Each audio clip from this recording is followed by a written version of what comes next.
Hey guys, welcome back. So I can finally make this video. I am so excited. I'm sorry if my voice is a bit croaky. I am a little sick, but I really want to make this video, so we're gonna do it. So as most of you know, I have spent a lot of time in gold. I've gotten myself out of silver 3 times. I started season 3, I believe it was, at 1660, so very close to bronze. And I sort of struggled around in silver for quite a while, but I have got myself out of silver 3 times, and the last time was so easy. Once I realized sort of what I was doing wrong, it was pretty easy to get back to gold. Platinum was another story, but hey, I made it, so I figured I could make this video finally, and hopefully it helps some of you guys. So for a really long time, I feel like I was in the mindset of most people who are sort of in the lower ranks, and I felt like I didn't belong there. I didn't understand why I was still this rank. And it took me a long time to accept that actually, yeah, I belonged here. There's a reason why I'm here. It's because I belong here, and that I need to improve. The Overwatch system works out really quickly if you are in the wrong rank. Like at the moment, it's based on individual performance. So if you are in the wrong sort of rank, it will quickly try to push you up. So you will gain a lot of SR for a win and you won't lose a lot for a loss. So what this means is basically if you were in the wrong rank, it will quickly push you out of there. And I feel like the mentality of a lot of people down gold and silver and bronze is that they don't feel like they belong there, which is fine. Like no one wants to be in those ranks, but in order to get out of those ranks, I guess the first thing you have to do is accept that you kind of suck. Well, for me, this is what I had to do. I had to accept that I kind of sucked and I needed to improve, and blaming my teammates was only preventing me from getting out of that rank because I wasn't actually looking at what I was doing wrong. So I feel like that is the first step, accepting that you suck. It's just really unfortunate and it's really hard. I really appreciate that it's really hard to sort of like accept that and look at that and be like, hey, yeah, I kind of suck, I need to improve. It is a hard thing to do. But honestly, I feel like once I realized this, my game became much more enjoyable. It was less about being angry at my teammates and more about like how can I improve my gameplay, which brings me to my next point. If you are salty, triggered, tilted, take a break. Like if you are on a losing streak, take a break. Know your limit. As soon as you start losing SR, walk away for a bit. As soon as you get angry at the game, walk away because you are not going to win games while you are angry. I can promise you, you may win one, you might get lucky, but typically I find I do not win games if I am angry or tilted, and it's just really unenjoyable for sort of like everybody else on the team too if you're sort of doing it openly, I guess. So I guess that is the biggest thing. If you are angry or salty, walk away, take a break, go play quick play, go play arcade. Don't keep trying to grind those games and hoping for a win. Also, know your limit to your games. Like, I know I can only play 2 or 3 games for my sort of concentration levels sort of drop, and I'm not playing at my best. So I tend to play mine in like blocks of 2 to 3, and then I'll take a break and come back later. I feel we all have those characters that trigger us as soon as someone locks them in, but I think it's really important to try and work as a team with what people have locked in.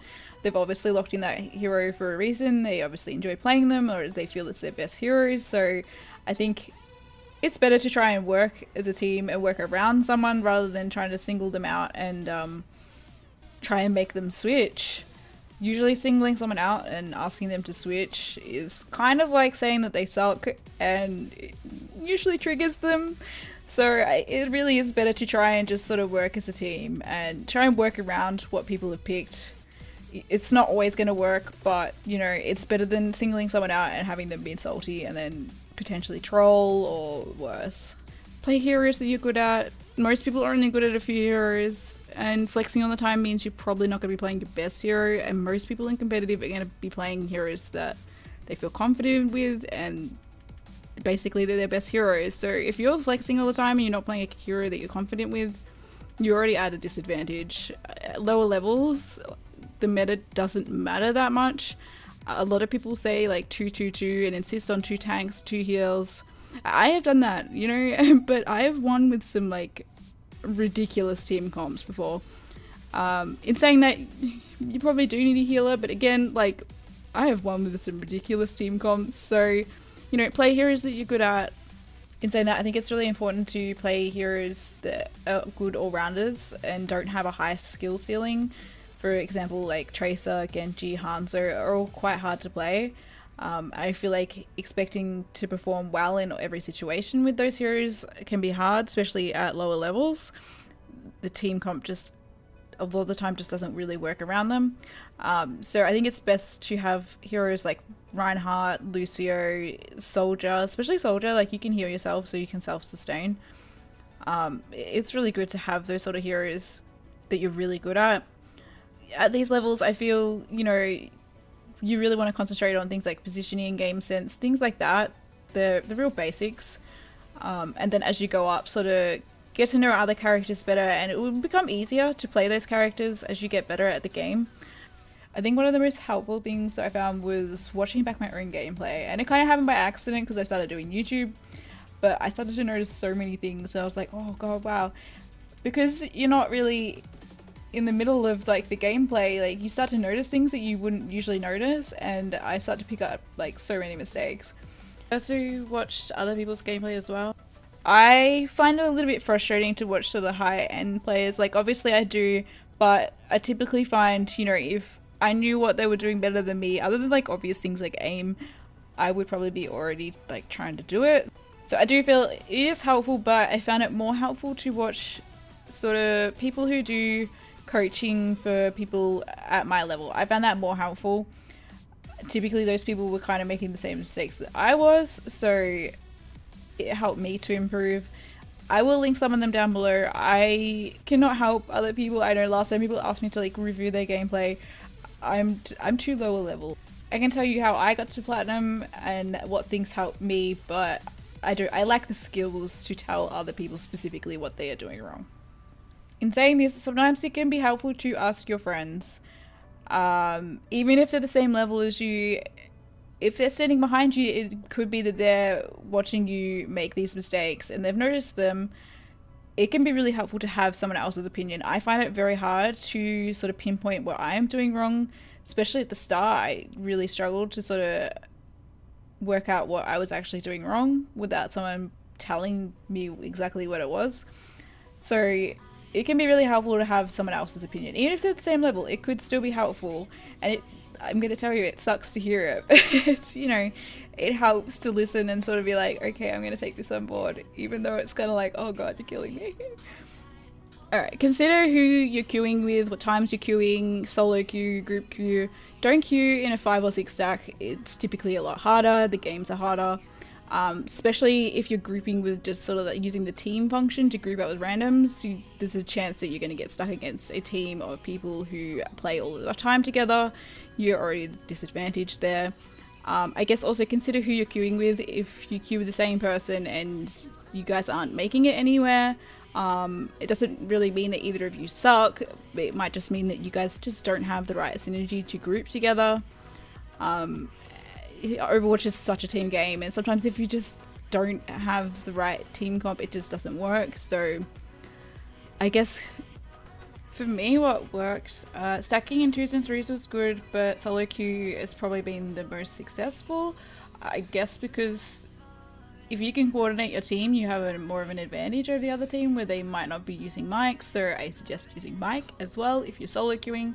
I avoid school holidays. I think I've gone on that rant so many times. As for time of the day, look, it's really varied. Like, I've had some really good success in the afternoons, also late at night. And when playing peak times, I prefer to stack with friends. I just find it a little bit less random at those times. Adding more volume of games, I was playing sort of like 2 to 4 games a day last season, and I was sort of sitting at the same SR and I wasn't really going anywhere. Whereas this season, at the start, I decided to add a few more games per day. I think it was added like 3 or 4 more games per day, and I quickly ranked up. So I guess consider maybe you need to add more games. If you're stuck in the same SR, maybe you aren't playing enough games. So I guess one of the problems I had when I sort of worked out what mistakes I was making was how do I fix these?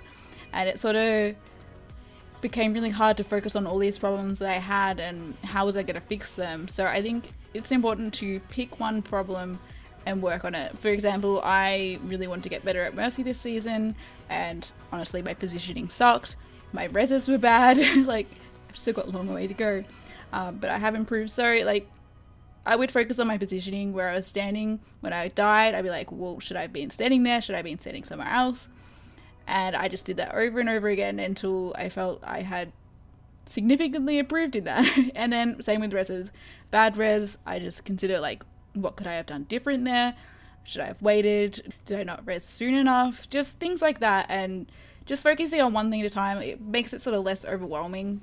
And you'll probably find like a lot of the skills that you work on are probably going to be transferable to different characters, like aim, positioning, things like that.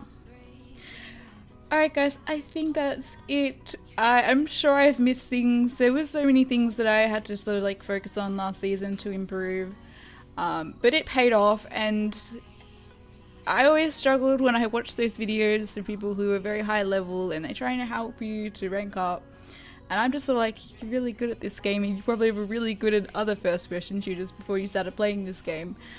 So hopefully a perspective from someone who didn't play any first person shooter games before this game, who absolutely sucked to start with. I belonged where I belonged at the start, and I can tell you, like, it is totally possible to rank up, even if it feels impossible at times. There were times when I wanted to give up. I can tell you, like, it is completely possible. You just have to work at it, and there is unfortunately no secret to ranking up. It really is just putting in the hours and improving. Alright guys, thank you so much for watching. If you have other tips for people, feel free to leave them below. And hey, if you want to give me tips on how to get to diamond, I will take them. Alright guys, thank you so much for watching. Don't forget to like and subscribe. Bye!